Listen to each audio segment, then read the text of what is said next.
علامہ صاحب وہ جنتی دروازے کا بھی بتا دیں، بہشتی دروازے کے حوالے سے بھی۔ بالکل، اس کے بارے میں بہت ساری علماء نے تشریحات و تفسیرات بیان کی ہیں۔ اب میں ناظرین کو اپنے انداز سے بتاتا ہوں۔ ہاں ہاں ہاں، بعض لوگ اس پر بڑا اعتراض کرتے ہیں، جی بہشتی دروازہ ہے۔ میں نے ایک کتاب میں پڑھا تھا، اور یہ کتاب ڈائجسٹ ٹائپ تھی، اس کے اندر اعلیٰ حضرت تاجدار گولڑا پیر سیدنا مہر علی شاہ صاحب رحمۃ اللہ علیہ آپ کے حوالے سے یہ بات لکھی۔ آپ جب حضرت بابا فرید الملت والدین والحق آپ کے مزار اقدس پہ گئے تو آپ نے بھی خواہش کا اظہار فرمایا کہ میں نے اسی دروازے سے گزرنا ہے۔ اچھا، یہاں پر ایک مولوی تھا، وہ بڑا اس پر تقریریں کرتا تھا، آگ بگولا ہوتا تھا، ہر جمعے سڑ کے اس کا منہ کالا ہوا تھا، پتہ نہیں یہ کیا۔ اس کو جب پتا چلا نا کہ پیر مہر علی شاہ صاحب رحمۃ اللہ علیہ آ رہے ہیں، اس نے کہا یار بڑا پڑھا لکھا پیر ہے، سید ہے، اور بڑا ٹنا ٹن مسئلے بیان کرتے ہیں، تو آج پتا چلتا ہے کہ جب پیر مہر علی شاہ صاحب ہے تو آپ نے بھی اظہار فرمایا۔ تو اس نے آ کر چند اس کے چمچے کڑچھے بھی ساتھ تھے، میں تھوڑا پنجابی کا لفظ بول لیتا ہوں، تو انہوں نے آ کے شور مچانا شروع کر دیا۔ وہ آ کے کہنے لگے یہ آپ جیسا پڑھا لکھا پیر، کیا یہ شرک نہیں ہے، فلاں نہیں ہے، یہاں یہ نہیں۔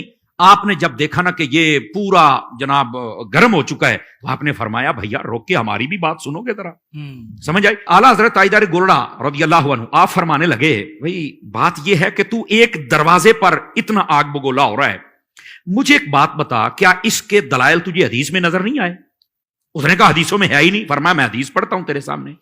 آقا کریم علیہ السلام نے کیا یہ نہیں فرمایا انما القبر روضۃ من ریاض الجنہ او حفرۃ من حفرۃ النار، کہ یہ جو قبر ہے یا تو جنت کے باغوں میں سے ایک باغ ہے یا جہنم کے گڑھوں میں سے ایک گڑھا ہے۔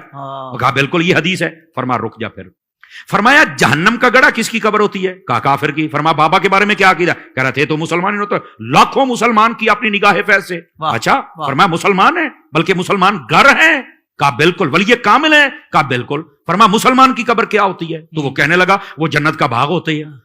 تو فرمایا بھئی اگر جنت کا باغ ہے تو سنیوں کو ابھی اس مسئلے کی صحیح طرح سمجھ نہیں آئی ہے، ورنہ چاروں طرف سے دروازے وہ بہشتی لگا لیتے، یہ تو قدموں کی جانب سے لگا ہوا ہے۔ کیا کہنے، باغ اگر ہے تو اس کو جدھر سے بھی دروازہ لگاؤ گے تو وہ باغ کا ہی دروازہ ہوگا نا۔ اگر مومن کی قبر یہ جنت ہوتی ہے تو جدھر سے بھی دروازہ لگاؤ گے تو جنتی دروازہ ہی بنانا۔ بہت اچھے۔ آپ نے جب یہ سمجھایا تو وہ حیران و ششدر رہ گیا۔ وہ بعض لوگ اپنے آپ کو کہتے ہیں میں اہل قرآن ہوں، میں اہل حدیث ہوں، بڑا کچھ کہہ دیتے ہیں، اور اصل بات یہ ہے، میں اب علامہ اکرام صاحب کی توجہ چاہوں گا، جس طرح آلو بخارے کا آلو سے تعلق نہیں نہ ہوتا، اسی طرح کئی لوگوں کا حدیث سے تعلق ہی نہیں ہوتا، اپنے آپ کو کہہ ضرور لیتے ہیں۔ یہ کون سی بات ہے یار؟ سمجھ آ رہی ہے میری بات کی؟ تو یہ جیسے لوگ لکھ لیتے ہیں یونانی دعا خانہ، بھائی یونانی دعا خانہ اس کا یونان سے تعلق ہی نہیں ہے، پرلے درجے کا جاہل بیٹھا ہوا نام کو کیش کر رہا۔ اسی طرح کئی لوگوں کا قرآن اور حدیث سے تعلق ہی نہیں ہوتا، ٹائٹل وہ لگا لیتے ہیں۔ یہ آپ کو کس نے اجازت دے دی؟ تاجدار گولڑا نے ایک مسئلے میں بات سمجھا دی۔ میں پھر کہہ رہا ہوں کہ یہ حوالے کا معاملہ میں اللہ کے سپرد کرتا ہوں، جو میں نے پڑھا تھا مجھے مستحضر ہے، میں نے آپ کو سنا دیا۔ یہ آپ کے قدموں والا دروازہ۔ اور یہاں پر یہ جب سیدی امیر اہل سنت سے سوال ہوا تو آپ نے بڑا خوبصورت جواب فرمایا، یہ ہمارے بزرگوں سے نسل در نسل یہ چلتا رہا ہے، اور یہ منقول بھی ہے، معروف بھی ہے، اور معمول بھی ہے۔ سمجھ آ رہی ہے؟